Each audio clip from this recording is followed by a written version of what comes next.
Troubleshooting occurs when your needles get caught within your gun. First thing that you have to do is remove the tags, and the easiest way to do that is to hold the gun in and then remove the tags. From there, what you can see here, and I'm just turning it around trying to make it the most even, is that I've got some tags caught. I want to try and remove as much of that as possible. If there is any left there, sorry, I didn't mean to wiggle that.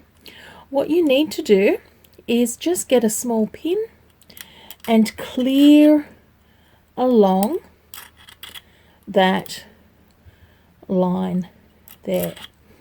That will clear out your quilt basting gun, and you are ready to then insert your tags and go back to quilting. I hope that's assisted you. Have a great day.